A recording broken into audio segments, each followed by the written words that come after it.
অষ্টম শ্রেণীর বিজ্ঞান বিষয়ের অষ্টম অধ্যায় রাসায়নিক বিক্রিয়ার দ্বিতীয় ক্লাসে তোমাদেরকে স্বাগত জানাচ্ছি। বিগত ক্লাসে আমরা প্রতীক, সংকেত, যোজনী ইত্যাদি সম্পর্কে পড়াশোনা করেছিলাম। এই ক্লাসে আমরা পড়াশোনা করব বিভিন্ন প্রকারের বিক্রিয়া এবং সেই বিক্রিয়ার সমীকরণ কিভাবে লিখতে হয় সে সম্পর্কে।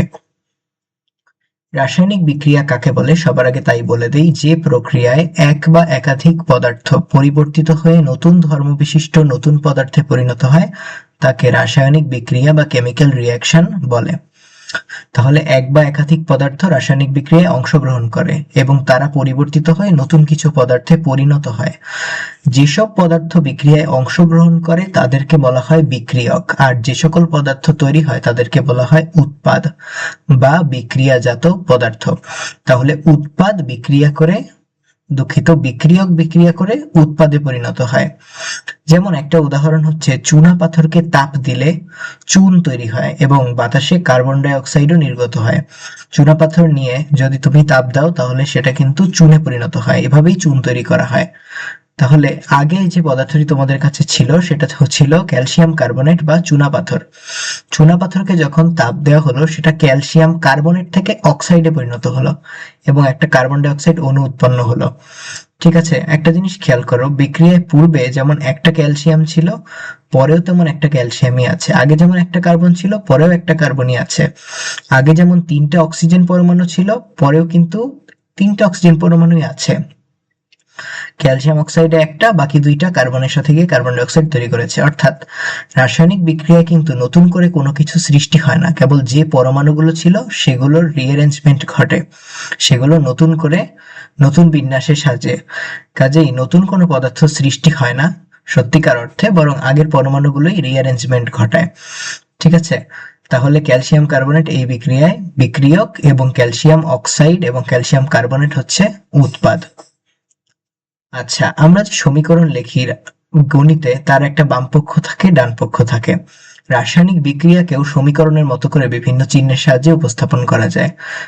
সংজ্ঞাটি লক্ষ্য করো, কোন রাসায়নিক বিক্রিয়ায় অংশগ্রহণকারী বিক্রিয়ক দ্রব্য অর্থাৎ বিক্রিয়ক এবং উৎপন্ন দ্রব্য অর্থাৎ উৎপাদের প্রতীক, সংকেত ও কতগুলো চিহ্নের সাহায্যে সংক্ষেপে প্রকাশ করাকে রাসায়নিক সমীকরণ বলে। অর্থাৎ একটা বিক্রিয়াকেই তুমি প্রতীক সংকেত দিয়ে লিখবে মূল আর যৌগগুলোকে, আর কতগুলো চিহ্ন দিয়ে বিক্রিয়া বুঝাবে।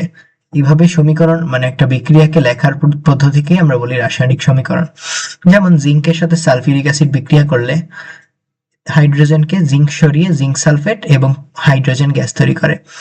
আবার অ্যালুমিনিয়াম যদি সালফিউরিক অ্যাসিডের সাথে বিক্রিয়া করে জিঙ্কের পরিবর্তে একই রকম বিক্রিয়া ঘটে। অ্যালুমিনিয়াম বসে হাইড্রোজেনের জায়গায় এবং হাইড্রোজেন গ্যাস আলাদা হয়ে যায়। আচ্ছা, তো এইগুলো আমরা যে লিখি এটাকে বলে রাসায়নিক সমীকরণ। এখন প্রথম সমীকরণটা যদি তোমরা একটু লক্ষ্য করো, দেখবে এই পাশে বাম পাশেও একটা জিঙ্ক, ডানেও একটা জিঙ্ক, একটা সালফেট H2H2। কিন্তু দ্বিতীয় বিক্রিয়াটা যে লিখলাম এখানে কিন্তু একটা অ্যালুমিনিয়াম বাম পাশে, কিন্তু ডানে অ্যালুমিনিয়াম দুইটা। সালফেট মূলক SO4 বাম পাশে একটা, ডানে তিনটা। হাইড্রোজেন ঠিক আছে, কিন্তু একটা ঠিক থাকলে কিছু যায় আসে না, অ্যালুমিনিয়াম আর সালফেটের সংখ্যা কিন্তু দুই পাশে সমান না। তো সঠিকভাবে আমাদের বিক্রিয়াটা বুঝতে হলে যে ঠিক কতটুকু অ্যালুমিনিয়ামের সাথে ঠিক কতটুকু সালফিউরিক অ্যাসিড বিক্রিয়া করে, এইটা জানতে হলে আমাদের এই বিক্রিয়াটাকে সমতাকরণ করতে হবে। এখন সমতাকরণ জিনিসটা কি? সমতাকরণ হলো এই যে বিক্রিয়ায় অংশগ্রহণকারী পদার্থগুলো আছে এদের আগে কোনো সুবিধাজনক সংখ্যা বসিয়ে গুণ করা, যাতে বাম পাশে কোনো মৌলের মোট পরমাণুর সংখ্যা আর ডান পাশে কোনো মানে ওই মৌলের মোট পরমাণুর সংখ্যাটা সমান হয়। যেমন আমি যদি এই সমীকরণে অ্যালুমিনিয়ামের পাশে 2 দিয়ে গুণ করি, অর্থাৎ দুইটা অ্যালুমিনিয়াম নেই, আর সালফিউরিক অ্যাসিড অণু যদি তিনটা নেই এবং হাইড্রোজেনে আগে যদি 3 দেই, তাহলে দেখো আমাদের এই বিক্রিয়াটা সমতাকরণ হয়ে যায়। দেখো বাম পাশেও দুইটা অ্যালুমিনিয়াম, ডানেও দুইটা অ্যালুমিনিয়াম, বামে তিনটা সালফেট, ডানেও তিনটা সালফেট, এখানেও 6টা হাইড্রোজেন পরমাণু, এখানেও 6টা হাইড্রোজেন পরমাণু। তাহলে এখন কিন্তু বিক্রিয়াটা সমতাকরণ করা হলো। এখন প্রশ্ন হচ্ছে, কোনো রাসায়নিক বিক্রিয়া লিখতে হলে কি সমতাকরণ করতেই হবে? না, এটা প্রয়োজনীয় নয়। তবে বিক্রিয়ার পরিমাণগত দিকটা অর্থাৎ কতটুকুর সাথে কতটুকু বিক্রিয়া করলে কতটুকু তৈরি হয়, এইটা যখন আমাদের কাছে জানা জরুরি হবে তখনই সমতাকরণ করাটা আমাদের জন্য বাধ্যতামূলক হবে। আচ্ছা, যদি আমরা কোনো বিক্রিয়াকে সমতাকরণ করে ফেলি আমরা চাইলে তীর চিহ্নের পরিবর্তে সমান চিহ্ন ব্যবহার করতে পারি, এটা আমরা জানলাম। আরো কিছু নিয়ম আছে, সেগুলো আশা করি তোমরা ইতিমধ্যে লক্ষ্য করে ফেলেছো। বিক্রিয়ক পদার্থের প্রতীক বা সংকেত থাকে তীর চিহ্নের বাম দিকে, আর উৎপাদ থাকে তীর চিহ্নের ডান দিকে। বিক্রিয়ক আর উৎপাদ এগুলো যদি সংখ্যায় অনেকগুলো হয় তাহলে এদের মাঝে যোগ চিহ্ন দেওয়া হয়। যেমন তোমরা আগেই লক্ষ্য করেছো, দুইটা বিক্রিয়ক ছিল, জিঙ্ক আর সালফিউরিক অ্যাসিড। একাধিক বিক্রিয়ক থাকলে কি এদের মাঝে আমরা একটা যোগ চিহ্ন দিয়ে বুঝাই যে এরা সবাই বিক্রিয়ক, সবাই বিক্রিয়া করেছে। তারপরে আর কি কি বৈশিষ্ট্য আছে, যদি সমতা করা থাকে বিক্রিয়ক আর উৎপাদের মাঝে সমান চিহ্ন বসানো যায়, এটা আমরা শিখলাম। তবে এর জন্য সমতাকরণ প্রয়োজন। সমতাকরণ কিভাবে করা হয়, উভয় পক্ষে মৌলের পরমাণু সংখ্যা সমান করার জন্য প্রতীকগুলো বা সংকেতগুলোকে প্রয়োজনীয় সংখ্যা দিয়ে গুণ করতে হয়। এটাই হচ্ছে সমতাকরণ করার নিয়ম। আরেকটা নিয়ম হচ্ছে উৎপাদ আর বিক্রিয়কগুলোর প্রতীক বা সংকেতের পাশে চাইলে তাদের ভৌত অবস্থাটাও বুঝিয়ে দেওয়া যায়। ভৌত অবস্থাগুলো কি কি, যদি কঠিন অবস্থা হয় আমরা লিখি এস, ছোট হাতের এস ব্র্যাকেটের ভিতরে, এটা দিয়ে আমরা সলিড বা কঠিন অবস্থা বুঝাই। তরল হলে লিখি এল বা লিকুইড। গ্যাসের জন্য লিখি জি, এটা গ্যাসের সংক্ষিপ্ত রূপ জি। তাহলে কার্বনের দহন অর্থাৎ কার্বনকে পোড়ালে কার্বন ডাই অক্সাইড তৈরি হয়। পোড়ানো মানে অক্সিজেনের সাথে বিক্রিয়া। তো কার্বন আর অক্সিজেনের বিক্রিয়ায় কার্বন ডাই অক্সাইড তৈরি হয়। কার্বন কি, কয়লা, এটা একটা কঠিন পদার্থ, এস দিয়ে লিখেছি। অক্সিজেন একটা গ্যাস, তাই জি। যে উৎপন্ন হয় কার্বন ডাই অক্সাইড, এটাও জি, গ্যাস। আচ্ছা, আরেকটা নিয়ম আছে, কোনো বিক্রিয়া যদি তাপ প্রদান করা হয় তো সেটাকে আমরা তীর চিহ্নের উপরে ডেল্টা চিহ্ন দিয়ে, ডেল্টা একটা গ্রিক বর্ণ, ত্রিভুজের মতো দেখতে, এটা দিয়ে প্রকাশ করি। তো ক্যালসিয়াম কার্বনেট ক্যালসিয়াম অক্সাইডের কার্বন ডাই অক্সাইডে পরিণত হলো কিভাবে, তাপ দিলে। ঠিক আছে, এটা দেওয়া অত্যন্ত দরকারি একটা জিনিস। কখনো কখনো আমরা ব্যবহার করি না, কিন্তু দেওয়া হচ্ছে ভালো কাজ। আচ্ছা, তাহলে আমরা নিয়মগুলি সম্পর্কে একটা মোটামুটি আইডিয়া নিলাম। এবার তাহলে আমরা আস্তে আস্তে বিক্রিয়া সম্পর্কে আলোচনার দিকে যেতে পারি। আচ্ছা, তার আগে আমরা একটু বিক্রিয়ার সমতাকরণ প্র্যাকটিস করে নেই। বিক্রিয়াটা লক্ষ্য করো, hydrogen gas H2, oxygen gas O2, ডান পাশে তৈরি হয়েছে পানি। এখন সমতা কি করা আছে, বাম পাশে হাইড্রোজেন আছে দুইটা পরমাণু, ডানে আছে দুইটা, অক্সিজেন বামে দুইটা পরমাণু কিন্তু ডানে একটা। তাহলে অক্সিজেনের কিন্তু সমতা হয়নি। অক্সিজেনের সমতা আমরা কিভাবে করব? আচ্ছা, আমরা বিষয়টা বেশ সহজ। এখানে হাইড্রোজেন আছে দুইটা, এ পাশে হাইড্রোজেন আছে একটা। আমরা চাইলে কি করতে পারি, এই পানির অনুরাগে 2 দিয়ে গুণ করতে পারি, তাহলে অক্সিজেন দুইটা হয়ে যাবে, অক্সিজেন দুইটা হয়ে যাবে। কিন্তু সেক্ষেত্রে আবার হাইড্রোজেন 2টা থেকে 4টা হয়ে যাবে। সেটা সমস্যা না, আমরা এখানেও 2 দিয়ে দিব হাইড্রোজেনের আগে, তাহলেই তো হাইড্রোজেন এই পাশেও 4টা, এ পাশেও 4টা, অক্সিজেন এই পাশেও 2টা, এ পাশেও 2টা হয়ে যায়, তাই না? আচ্ছা, তাহলে অক্সিজেন 2টা, এ পাশে একটা। 2টা করার জন্য আমরা এর আগে 2 দিয়ে গুণ করছি। 2 দিয়ে গুণ করলে অক্সিজেন এই পাশে 2টা, এ পাশেও 2টা। এখন হাইড্রোজেন হয়ে গেছে কয়টা, 2 দুগুণে 4টা। তো 4টা হওয়ার জন্য আমি এ পাশেও হাইড্রোজেনের আগে 2 দিয়ে গুণ করলাম। তাহলে আমাদের বিক্রিয়াটা সমতা হয়ে গেল। আমরা তাহলে উত্তরটা লক্ষ্য করি।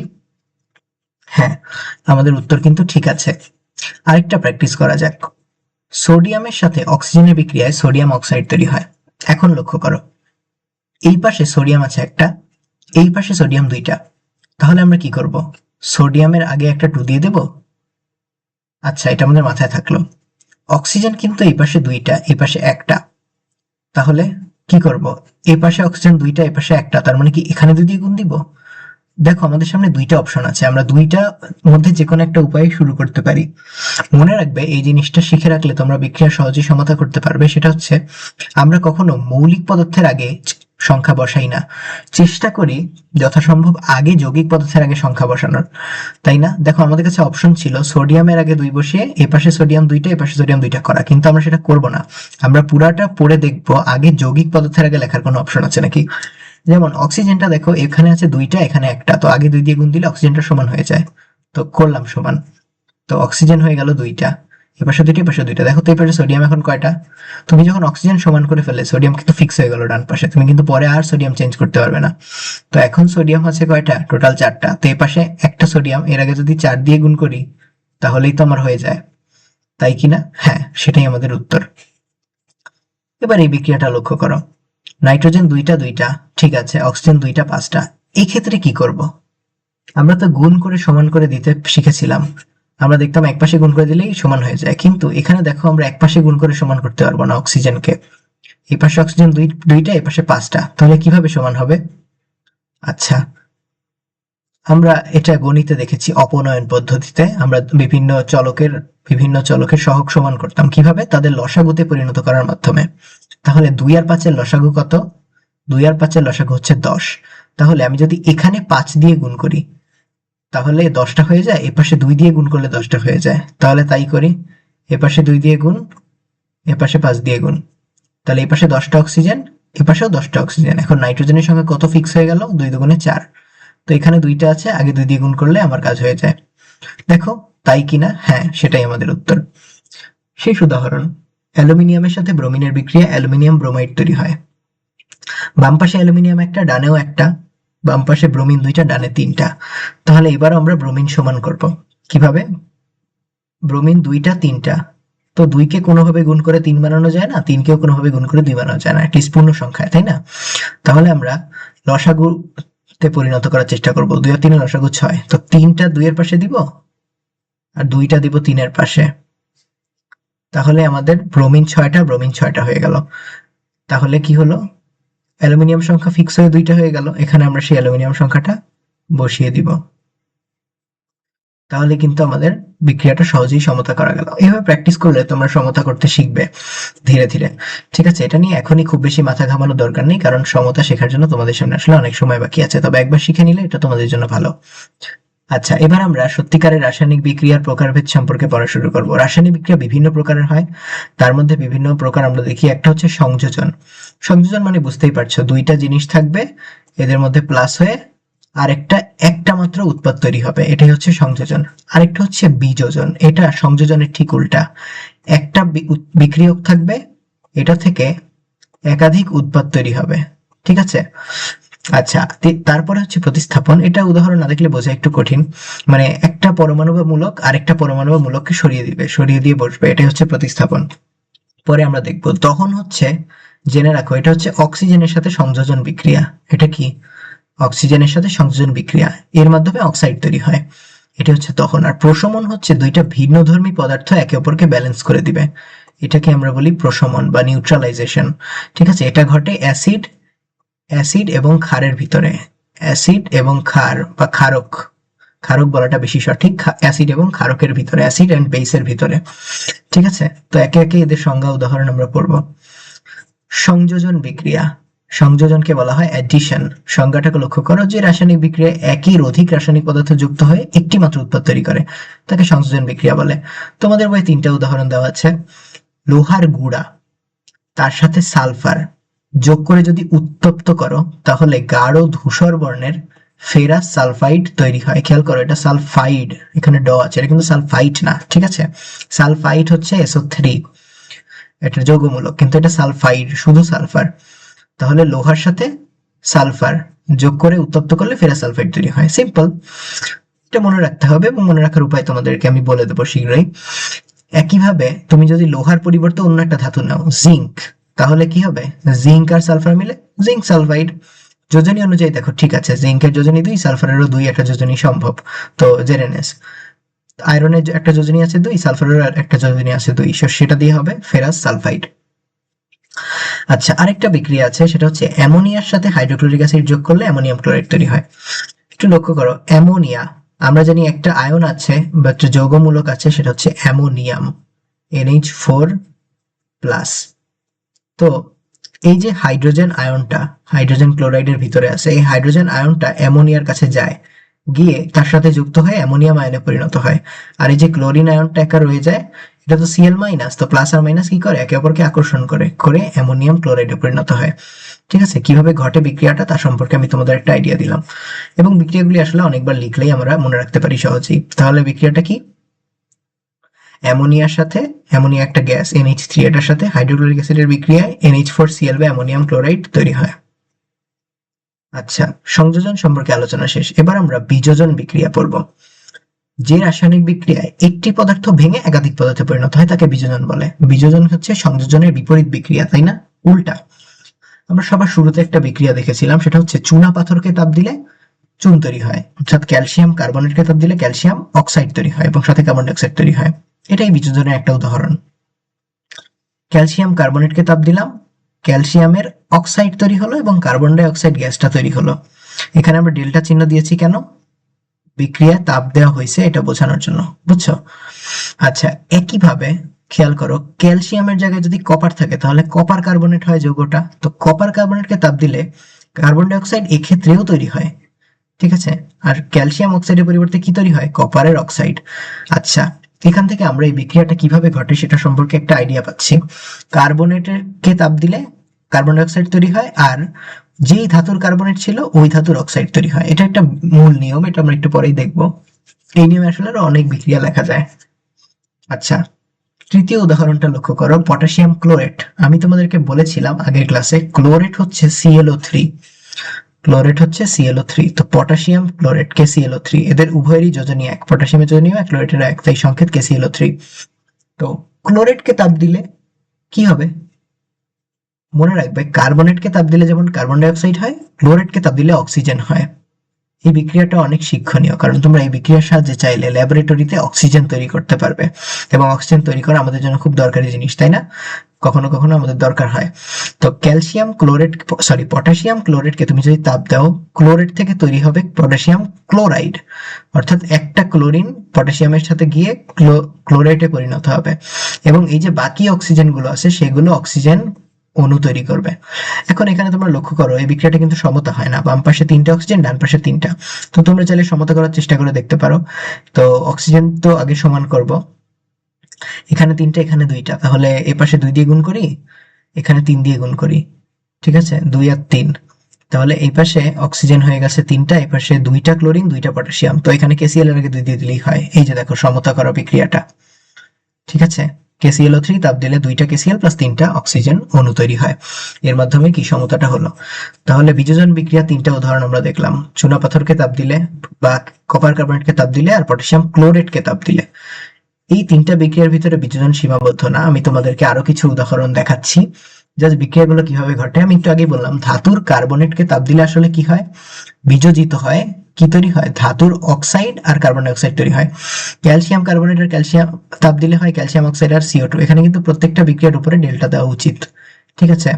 তো ক্যালসিয়াম কার্বনেটের সাথে তাপ দিলে calcium oxide carbon die oxide তৈরি হয়, কপার কার্বনেটকে তাপ দিলে copper oxide carbon die oxide তৈরি হয়, ম্যাগনেসিয়াম কার্বনেটকে তাপ দিলে magnesium oxide carbon die oxide তৈরি হয়, বেরিয়াম কার্বনেটকে তাপ দিলে barium oxide carbon die oxide তৈরি হয়, ফেরাস কার্বনেটকে তাপ দিলে ferrous oxide carbon die oxide তৈরি হয়, লিথিয়াম কার্বনেটকে তাপ দিলে lithium oxide carbon die oxide তৈরি হয়। অর্থাৎ তুমি যেই ধাতুর কার্বনেট নিবা ওই ধাতুর অক্সাইড পাবা, আর সবসময় কার্বন ডাই অক্সাইড পাবা, ঠিক আছে?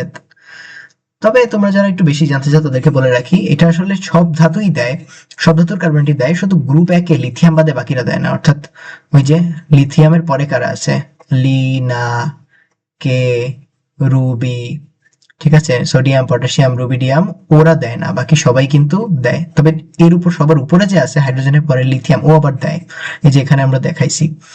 আচ্ছা, তো আরেকটা বিযোজন আমরা দেখছি, ক্লোরেটের বিযোজন, তাই না? তাপীয় বিযোজন বলা হয় এগুলোকে, যে তাপ দিলে ঘটে। তো এগুলো আগে ডেল্টা দেওয়া উচিত। ডেল্টা ক্লোরেট, পটাশিয়াম ক্লোরাইডকে তাপ দিলে পটাশিয়ামের ক্লোরাইড আর অক্সিজেন তৈরি হয়। একইভাবে সোডিয়াম ক্লোরাইডকে তাপ দিলে সোডিয়াম ক্লোরাইড আর অক্সিজেন তৈরি হয়। বেরিয়াম কার্বনেটকে বেরিয়াম ক্লোরাইডকে তাপ দিলে বেরিয়াম ক্লোরাইড আর অক্সিজেন তৈরি হয়, ঠিক আছে? এটা এটা প্রায় সব ধাতুর ক্ষেত্রেই সত্য, ঠিক আছে? তাহলে আমরা কিভাবে বিভিন্ন বিযোজন বিক্রিয়া ঘটে সেগুলো দেখলাম। এবার আমরা পড়ব প্রতিস্থাপন বিক্রিয়া। সংজ্ঞাটা লিখে নেবে, কোনো অধিক সক্রিয় মৌল বা যৌগমূলক অপর কোনো কম সক্রিয় মৌল বা যৌগমূলককে সরিয়ে দিয়ে বা প্রতিস্থাপন করে নতুন যৌগ উৎপন্ন করার প্রক্রিয়াকে প্রতিস্থাপন বলে। একটা উদাহরণ এটা তোমাদের মনেই রাখতে হবে, সেটা হচ্ছে আয়রনের সাথে কপার সালফেটের বিক্রিয়া। কার সাথে কার? আয়রনের সাথে কপার সালফেটের বিক্রিয়া। তো এই বিক্রিয়াটায় লক্ষ্য করো, আয়রন আছে আমাদের, আর ডান পাশে আছে কপারের সালফেট। কপার কিন্তু একা নেই, তার সাথে সালফেট আছে, কিন্তু আয়রন কিন্তু একা, ওর কিন্তু সালফেটের সাথে কপারকে দেখে ভালো লাগে না। সে কি করলো, কপারকে সরিয়ে নিজে সালফেটের সাথে বসে গেল, ফেরাস সালফেটে পরিণত হলো, আর কপারকে একা করে দিল। আচ্ছা, এই যে আয়রন কপারকে সরিয়ে দিল, এটাকেই আমরা বলি প্রতিস্থাপন, প্রতিস্থাপন বিক্রিয়া। এখন প্রশ্ন হচ্ছে, কেন সরালো, কেন সরাতে পারলো? কারণ রসায়নের ভাষায় আয়রন হচ্ছে কপারের থেকে বেশি সক্রিয় একটা মৌল, তাই না? বেশি সক্রিয় হওয়ার কারণে কপারকে সে সরিয়ে দিল। এখন যদি তুমি বিক্রিয়াটা ভিন্নভাবে শুরু করতা, তোমার কাছে যদি কপার থাকতো আর ফেরাস সালফেট থাকতো, এই ডান পক্ষটা যদি বামে থাকতো আর কি, তাহলে কি কোনো বিক্রিয়া হতো না? সেক্ষেত্রে কোনো বিক্রিয়া হতো না। সেক্ষেত্রে আমরা বিক্রিয়া চিহ্নের উপরে এভাবে ক্রস চিহ্ন দেই, এই বিক্রিয়াটা কিন্তু কখনো ঘটতো না। ঠিক আছে, কেন? কারণ কপারের সক্রিয়তা কি আয়রনের চেয়ে কম। কম সক্রিয় কেউ বেশি সক্রিয় কাউকে সরাতে পারে না। ঠিক আছে, তো এই একটা উদাহরণ পড়লেই তোমাদের প্রতিস্থাপন বিক্রিয়া পড়া হয়ে যাবে, আয়রন আর কপার সালফেট। কিন্তু আমরা চাইলে একটা কাজ করতে পারি, সেটা হলো আসলে কিভাবে প্রতিস্থাপন ঘটে, সক্রিয় কি কাটছে সক্রিয় বুঝবো কিভাবে, সেটাও আমরা চাইলে জেনে নিতে পারি। এটা তোমাদের পার্সোনাল চয়েস, আমি তোমাদেরকে দেখাচ্ছি। এই যে বাম দিকের ছকটা দেখতে পাচ্ছ, এই ছকটাকে বলা হয় ধাতুর সক্রিয়তা সিরিজ। সক্রিয়তার সিরিজ, কে বেশি সক্রিয় তার একটা সিরিজ বা ধারা। এখানে যে সবার উপরে আছে সে সবচেয়ে বেশি সক্রিয়, সে সবাইকে সরিয়ে ফেলতে পারে, কিন্তু তাকে সরানোর মতো কেউ নেই। এবং নিচের দিকে ক্রমেই কম সক্রিয়, যেমন ক্যালসিয়াম। ক্যালসিয়ামের উপরে যারা আছে তারা চাইলে ক্যালসিয়ামকে সরাতে পারে, কিন্তু নিচে যারা আছে তারা কেউ ক্যালসিয়ামকে সরাতে পারে না। তো এইরকম এটা হচ্ছে ধাতুর সক্রিয়তা সিরিজ। তো এটা অনেক বিস্তারিত একটা সিরিজ, এটা মনে রাখা বেশ কঠিন। তোমরা চাইলে এই সংক্ষিপ্ত সিরিজটা পড়তে পারো, এটা মনে রাখা সহজ এবং বেশ ভালোই কাজে দেয়। আচ্ছা, এবং খুব বাস্তবসম্মত। Lithium sodium lithium, potassium, sodium, calcium, magnesium, aluminium, zinc, iron. দেখো একটু আগে পড়লাম, আয়রন কাকে সরিয়ে দিয়েছিল? কপারকে সরিয়ে দিয়েছিল। দেখো আয়রন অনেক উপরে, কপার অনেক নিচে। ঠিক আছে, তাহলে এই সিরিজটা কি করে মনে রাখা যায়? একটা ছন্দ আছে অনেক দিনের পুরনো, লিকে না খেয়ে ম্যাকগাইভার এলো যেন, ফিরে শোনা পাবে হায়, কুতুবুদ্দিন হাজি আজ পিঠাবে আমায়। ঠিক আছে, তো লিখে নাকে ম্যাকগাইভার এলো যেন, ফিরে শোনা পাবে হায়। লি হচ্ছে লিথিয়াম, কে হচ্ছে পটাশিয়াম, না হচ্ছে সোডিয়াম। এই কেটা আসলে ক্যালসিয়াম, এখানে কে হবে না, এটা সিএ হবে। ঠিক আছে, এটা তোমরা কারেকশন করে নাও, এটা সিএ। লিখে নাকে ম্যাকগাইভার এলো যেন, ফিরে শোনা পাবে হায়, কুতুবুদ্দিন হাজি আজ পিটাবে আমায়। তো এটা পড়লেই মনে থাকবে, লি হচ্ছে লিথিয়াম, কে হচ্ছে পটাশিয়াম, না হচ্ছে সোডিয়াম, এই কে হচ্ছে ক্যালসিয়াম, ম্যাকগাইভার হচ্ছে ম্যাগনেসিয়াম, অ্যালো হচ্ছে অ্যালুমিনিয়াম, যেন হচ্ছে জিঙ্ক, ফিরে হচ্ছে আয়রন, সোনা হচ্ছে এসএন বা কি টিন, পাবে হচ্ছে পিবি বা লেড, হাই হচ্ছে ধাতু। খেয়াল করো হাইড্রোজেন কিন্তু ধাতু না, কিন্তু প্রায়শই আমরা এটাকে সক্রিয়তা সিরিজে রাখি। ঠিক আছে, এটা কিন্তু সত্যিকার অর্থে কোনো ধাতু না, তারপরে আমরা রাখি কারণ হাইড্রোজেন কিন্তু ধাতুর মতোই পজিটিভ আয়ন গঠন করে এবং প্রায়শই আমাদের প্রতিস্থাপন বিক্রিয়া ঘটায় কিনা সেটা আমাদের দেখা লাগে। তো কুতুবুদ্দিন থেকে কপার, হাজি থেকে মার্কারি, আজ থেকে সিলভার, পিটাবে থেকে প্লাটিনাম, আমায় থেকে গোল্ড বা অরাম। আচ্ছা, যেমন দেখো পটাশিয়াম আর ম্যাগনেসিয়াম ক্লোরাইড। ম্যাগনেসিয়াম কম সক্রিয়, তাই পটাশিয়াম ম্যাগনেসিয়ামকে সরিয়ে দিয়ে পটাশিয়াম ক্লোরাইডে পরিণত হয় আর ম্যাগনেসিয়াম তৈরি করে।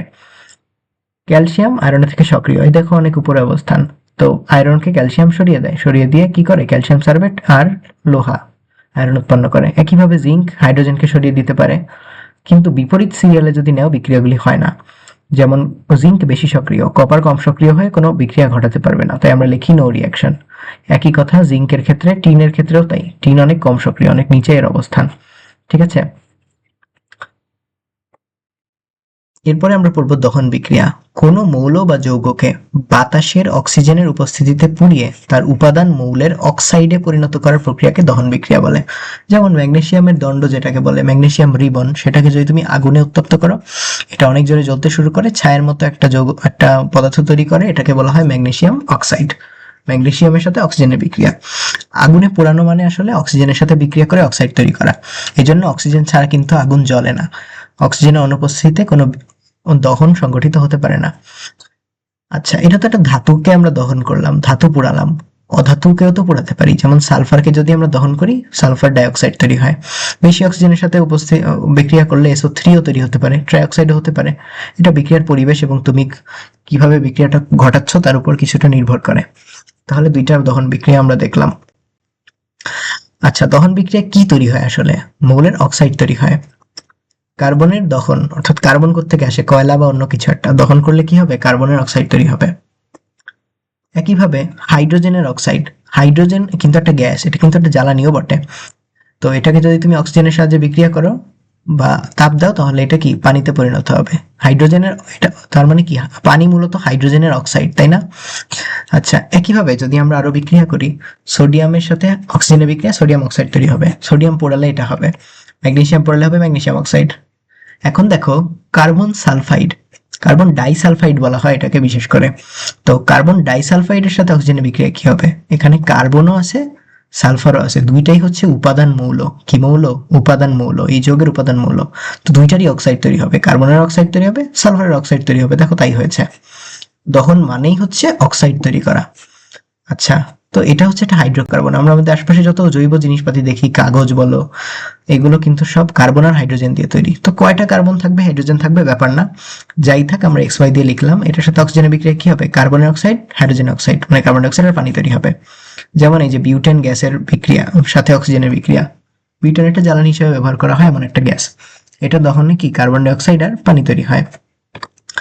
একইভাবে যদি কার্বন হাইড্রোজেন অক্সিজেন থাকে কোনো যৌগে, এটা দহনেও কি কার্বন ডাইঅক্সাইড আর পানি তৈরি হয়। তো অক্সিজেন থাকলে কেন, অক্সিজেন থাকলেও না থাকলে মানে থাকলে বা না থাকলে কেন একই ধরনের উৎপাদ হয়? কারণ অক্সিজেনের অক্সাইড কিন্তু অক্সিজেন নিজেই, ঠিক আছে, তাই এটা কোনো আলাদা উৎপাদ দেয় না।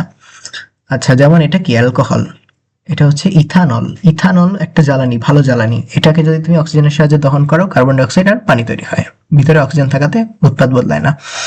তাহলে উপাদান মূলের অক্সাইড হবে, একাধিক উপাদান থাকলে একাধিক অক্সাইড হবে। এবং কার্বন আর হাইড্রোজেনের দহনে কার্বন ডাইঅক্সাইড, পানি উৎপন্ন হবে। অক্সিজেন থাকলে ওটার জন্য কোনো আলাদা উৎপাদ আসবে না। এই হচ্ছে দহন কিভাবে কি কি উৎপন্ন হবে তার নিয়ম।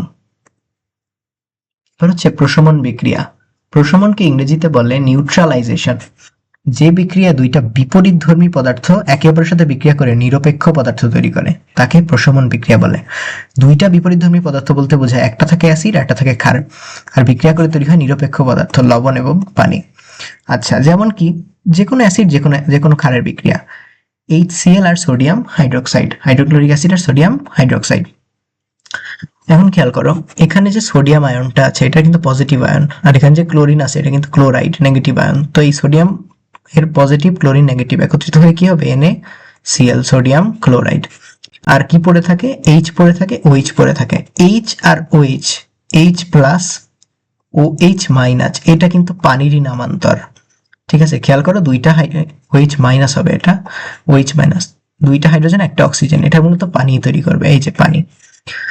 আচ্ছা, একই জিনিস অন্যান্য ক্ষেত্রেও ঘটে। এই দেখো ক্যালসিয়াম অক্সাইড, এটা একটা ক্ষারধর্মী অক্সাইড, এটার সাথেও দুর্বল একটা অ্যাসিডের বিক্রিয়াও কিন্তু কি হয়? লবণ তৈরি হয়। এই যে তোমরা বিশাল জিনিসটা দেখতে পাচ্ছ ক্যালসিয়াম অ্যাসিটেট, এটাও কিন্তু একটা লবণ, ঠিক আছে, এবং নিরপেক্ষ পদার্থ। এখন এটা কি? CH3COH, এটা একটা অ্যাসিড, জৈব অ্যাসিড বলে এটা দেখতে এত বিরক্তিকর, ঠিক আছে, এবং দুইটা অক্সিজেন পাশাপাশি লেখা হয়েছে। তোমরা উপরের ক্লাসে এটা বিস্তারিত দেখবে। এটা হচ্ছে অ্যাসিটিক অ্যাসিড এবং এটা ভিনেগারের প্রধান উপাদান। আর ক্যালসিয়াম অক্সাইড তো চুন, এটা তো তোমরা জানোই। তাহলে এই বিক্রিয়াটা তোমরা লিখবে। এবং বেকিং সোডা, লেবুর রস, এগুলো আমাদের রান্নাঘরে পাওয়া যায়। বেকিং সোডা কিন্তু একটা ক্ষার, সাইট্রিক অ্যাসিড কিন্তু একটা অ্যাসিড, বিক্রিয়া করে সোডিয়াম সাইট্রেট এবং অতিরিক্ত একটা উৎপাদ হয় কার্বন ডাইঅক্সাইড এবং পানি তৈরি করে। এটাও কিন্তু এক ধরনের প্রশমন বিক্রিয়া, ঠিক আছে, এটা কিন্তু প্রশমন বিক্রিয়ার উদাহরণ। প্রশমন বিক্রিয়ায় সবসময় কি তৈরি হয়? লবণ আর পানি, ঠিক আছে, অ্যাসিড ক্ষার বিক্রিয়া করে লবণ পানি তৈরি করে। যেমন সোডিয়াম ক্লোরাইড ছিল একটা লবণ, পানি ছিল পানি। তো একইভাবে অন্য যে কোনো অ্যাসিড নাও, সালফিউরিক অ্যাসিড, সেক্ষেত্রে সোডিয়াম সালফেট লবণ তৈরি হবে আর পানি। তারপরে কি হাইড্রোজেন ক্লোরাইডের সাথে সোডিয়াম হাইড্রোক্সাইড না দিয়ে ক্যালসিয়াম হাইড্রোক্সাইড নাও, এটাও ক্যালসিয়াম ক্লোরাইড লবণ তৈরি করবে আর পানি। খেয়াল করো, অ্যাসিডে সাধারণত H থাকে আর ক্ষারে সাধারণত OH থাকে। দেখো জিনিসটা সবসময় মেনটেন করতেছে। তো এই বিক্রিয়াটা আরো লক্ষ্য করি। অ্যাসিড কি, তারা হচ্ছে হাইড্রোজেন বহন করে, তারা H+ দেয়, আর ক্ষার OH দেয়। আর H আর OH মিলে একটা পানি হয়, আর বাকি যে একটা পজিটিভ আয়ন থাকে, একটা নেগেটিভ আয়ন থাকে, একটা পজিটিভ আয়ন থাকে, নেগেটিভ আয়ন থাকে, ওরা মিলে লবণ তৈরি করে। লবণ কাকে বলে? রসায়নের ভাষায় লবণ হচ্ছে অ্যাসিড ক্ষারের বিক্রিয়ার প্রধান উৎপাদকে বলা হয় লবণ। আমরা যে লবণ খাই, খাবার লবণ, সেটা এক ধরনের লবণ। আচ্ছা, তো এখানে আমরা এক নজরে এই অধ্যায়ের সবগুলো বিক্রিয়া সম্পর্কে একটা সংক্ষেপে উপস্থাপন করে তোমাদেরকে দিয়েছি। তো এই অধ্যায়ে মোট এমন 10-12টা বিক্রিয়া আছে যেগুলো পড়লে তোমাদের আর নতুন করে কোনো বিক্রিয়া পড়ার দরকার হবে না। তো এই বিক্রিয়াগুলো তোমরা পরপর লিখে খাতায় অনুশীলন করবে, তাহলে আমার কোনো মানে সন্দেহ নেই যে তোমাদের এগুলো মনে থাকবে, এবং বিক্রিয়া পরীক্ষার খাতায় তোমরা প্রয়োজন হলে যে কোনো বিক্রিয়ার উদাহরণ হিসাবে এই বিক্রিয়াগুলোকে লিখতে পারবে সঠিকভাবে, ঠিক আছে।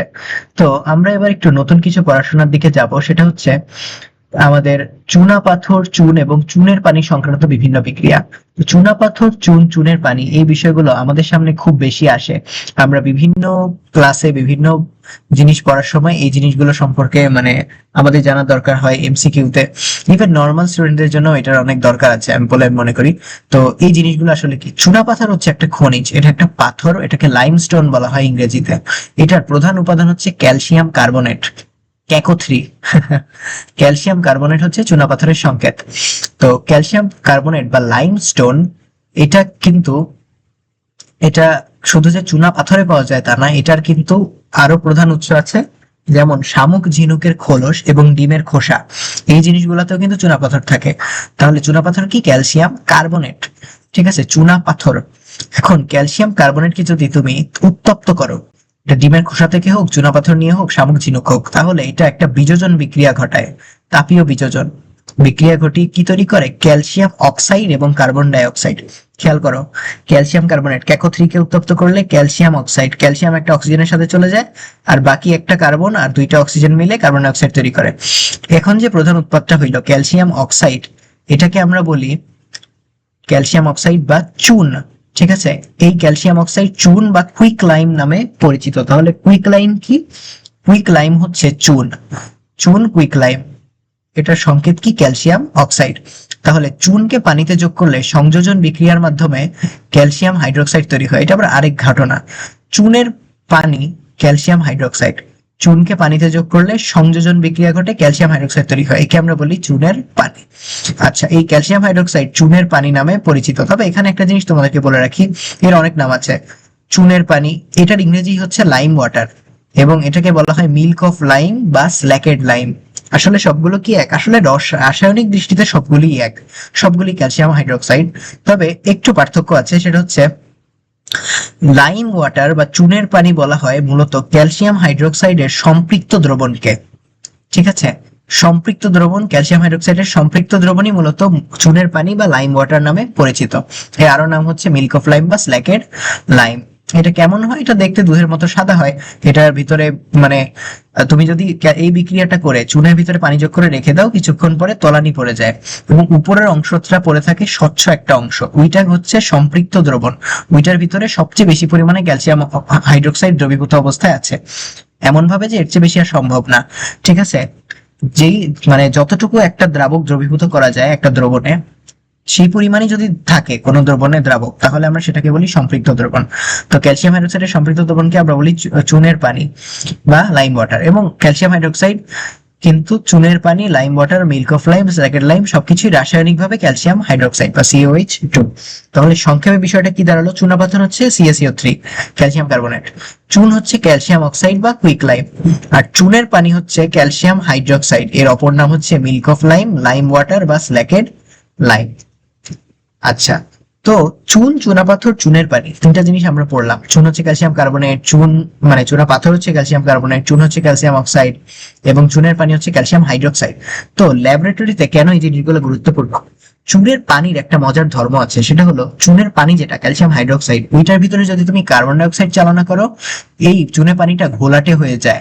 ঠিক আছে, তাহলে এটার ব্যবহার কি হতে পারে ল্যাবরেটরিতে? এটার ব্যবহার হলো, এটা দিয়ে কার্বন ডাই অক্সাইড শনাক্ত করা যায়। তুমি একটা গ্যাস, তোমার বিক্রিয়া তৈরি হয়েছে, তুমি জানতে চাও এই গ্যাসটা কি, তো তুমি যদি এটাকে ক্যালসিয়াম হাইড্রোক্সাইডের ভিতরে চালনা করো আর দেখো যে এটা ঘোলা হয়ে যাচ্ছে পানিটা, তাহলে তুমি বুঝবে এটা এটা কার্বন ডাই অক্সাইড গ্যাস। আচ্ছা, ঘটনাটা কিভাবে ঘটে? ক্যালসিয়াম হাইড্রোক্সাইডের সাথে কার্বন ডাই অক্সাইডের বিক্রিয়ায় ক্যালসিয়াম কার্বনেট তৈরি হয়, অর্থাৎ চুনা পাথরের কণা তৈরি হয়। ঠিক আছে, তো ওই ক্যালসিয়াম কার্বনেট কিন্তু পানিতে অদ্রবণীয়, পানিতে গলে না, সেই জন্য কি পানিটা ঘোলা হয়ে যায়, পানিটা স্বচ্ছ থাকে না। আচ্ছা, তারপরে আমরা দেখি ক্যালসিয়াম কার্বনেট পানিতে দ্রবীভূত হয় না, কিন্তু চুনের পানিতে যদি তুমি যে ক্যালসিয়াম চুনের পানির ভিতরে কার্বন ডাই অক্সাইড চালনা করছো, চুনের পানি ঘোলা হয়ে গেছে, তুমি যদি আরো বেশি কার্বন ডাই অক্সাইড চালনা করো, চুনের পানি প্রথম দিকে যদিও ঘোলা ছিল, পরে আবার স্বচ্ছ হয়ে যায়, পানিটা কি হয়ে যায়? আবার স্বচ্ছ হয়ে যায়। কাজেই তুমি একদম শিওর হয়ে যেতে পারবা এবার যে আমি শিওর যে গ্যাসটা নিয়ে আমি পরীক্ষা করতেছি এটা কার্বন ডাই অক্সাইড গ্যাস। তো কেন এই পানিটা আবার স্বচ্ছ হয়ে গেল? কারণ বেশি কার্বন ডাই অক্সাইড থাকলে এটা ক্যালসিয়াম কার্বনেটের সাথে বিক্রিয়া করে আর দ্রবণের পানির সাথে বিক্রিয়া করে ক্যালসিয়াম বাইকার্বনেট তৈরি করে। এইটা কিন্তু পানিতে দ্রবণীয়। দেখো, calcium carbonate, carbon die oxide আর পানি মিলে ক্যালসিয়াম বাইকার্বনেট। ক্যালসিয়াম কার্বনেট হচ্ছে আমার সেই চুনাপাথর যেটা তৈরি হয়েছে ইতিমধ্যে অল্প কার্বন ডাই অক্সাইড চালনা করার কারণে, আর আমি আরো অতিরিক্ত কার্বন ডাই অক্সাইড দিচ্ছি, আর সাথে দ্রবণে পানি আছে। আমি যে বিক্রিয়া করছি এটা তো আমি ক্যালসিয়াম হাইড্রোক্সাইডের দ্রবণের মধ্যেই করতেছি, তাই না? তখন ক্যালসিয়াম বাইকার্বনেট তৈরি হয়। এটা পানিতে দ্রবণীয় হওয়ার কারণে কি, এটা পানির সাথে আবার মিশে যায়, মিশে গিয়ে ও আমাদের ওই আমরা যে টেস্ট টিউবের ভিতরে বিক্রিয়াটা করছি ওইটার মধ্যে পানিটা আবার স্বচ্ছ হয়ে যায়। তো এই বৈশিষ্ট্যের কারণে চুনের পানি ল্যাবরেটরিতে ক্যালসিয়াম অক্সাইড শনাক্তকরণে ব্যবহার করা হয়, কার্বন ডাই অক্সাইড শনাক্তকরণে ব্যবহার করা হয়। তো আমরা একটা ট্রাই করে দেখি কিভাবে এটা করা যায়। পরীক্ষার মাধ্যমে প্রমাণ করো যে চুনা পাথরকে উত্তপ্ত করলে কার্বন ডাই অক্সাইড তৈরি হয়। আচ্ছা, একটু আগে আমরা দেখলাম চুনা পাথরকে উত্তপ্ত করলে কার্বন ডাই অক্সাইড তৈরি হয়। এখন আমরা এটা প্রমাণ করব কিভাবে, এই জিনিসটার সাহায্যে আমরা প্রমাণ করব। দেখো, একটা টেস্ট টিউবে চুনা পাথর রেখে একে বুনসেন বার্নারের শিখায়, এটা একটা বুনসেন বার্নার, এটার সাহায্যে ল্যাবরেটরিতে আমরা তাপ দেই, এটা শিখায় উত্তপ্ত করি। আর একটা বাঁকানো কাঁচনলের সাহায্যে যে গ্যাসটা তৈরি হবে ওইটাকে আমরা অন্য একটা পাত্রের মধ্যে সংগ্রহ করি। ঠিক আছে, তো সংগ্রহ না করে সরাসরি চালনা করা যায়, চিত্রে সরাসরি চালনা করা হয়েছে। এখন প্রশ্ন হচ্ছে গ্যাস এখানে যাবে কেন? কার্বন ডাই অক্সাইড অনেক ভারী একটা গ্যাস, এটা সবসময় নিচের দিকে চলে যায়। ঠিক আছে, তো উৎপন্ন গ্যাসটিকে চুনের পানি দ্রবণে চালনা করলে, আমরা সরাসরি চালনা করতেছি, চালনা করলে উৎপন্ন ক্যালসিয়াম কার্বনেট অদ্রবণীয় হয়, পানি ঘোলা হয়ে যায়। আমরা একটু আগে বিক্রিয়া দেখলাম, ক্যালসিয়াম হাইড্রোক্সাইড আর কার্বন ডাই অক্সাইড মিলে ক্যালসিয়াম কার্বনেট তৈরি হয়, পানিটা ঘোলা হয়ে যায়। আর গ্যাসটিকে আরো বেশি চালনা করলে দ্রবণীয় ক্যালসিয়াম বাইকার্বনেট তৈরি হয়, ফলে চুনের পানিটি আবার স্বচ্ছ হয়ে যাবে। এই যে সেই বিক্রিয়া যেটা আমরা একটু আগে দেখলাম, এর মাধ্যমে প্রমাণিত হয় যে উৎপন্ন গ্যাসটি কার্বন ডাই অক্সাইড। তাহলে চুনাপাথর চুনের পানির বিক্রিয়াগুলো যদি তোমাদেরকে একত্র করে দেই, ক্যালসিয়াম কার্বনেটকে তাপ দিলে ক্যালসিয়াম অক্সাইড আর কার্বন অক্সাইড তৈরি হয়। এই ক্যালসিয়াম অক্সাইড এটা হচ্ছে চুন, চুনকে পানির মধ্যে বিক্রিয়া করলে চুনের পানি বা ক্যালসিয়াম হাইড্রোক্সাইড তৈরি হয়। ক্যালসিয়াম হাইড্রোক্সাইডের সাথে কার্বন ডাই অক্সাইড মিলে আবার আগের জিনিস তৈরি হয়। আর যদি বেশি বেশি করতে যাও তাহলে আবার কি স্বচ্ছ হয়ে যাবে, ক্যালসিয়াম বাইকার্বনেট তৈরি হবে। ঠিক আছে, তাহলে চুনা পাথর তাপ দিলে চুন, চুনকে পানিতে দিলে চুনের পানি, চুনের পানিতে কার্বন ডাই অক্সাইড দিলে আবার চুন। ঠিক আছে, এভাবে তোমরা চাইলে মনে রাখতে পারো। আমার বিশ্বাস আগের 12টি বিক্রিয়ার মতো এই 4-5টি বিক্রিয়া যদি তুমি 7-8 বার লিখে ফেলো তাহলে তোমরা নিঃসন্দেহে এই বিক্রিয়াগুলি জীবনেও ভুলবে না এবং তোমাদের জিনিসগুলি মনে থাকবে। আচ্ছা, তোমাদেরকে পরবর্তী পর্ব দেখার জন্য আমন্ত্রণ জানিয়ে আজকের মতো এখানেই বিদায় নিচ্ছি। সবাইকে অসংখ্য ধন্যবাদ।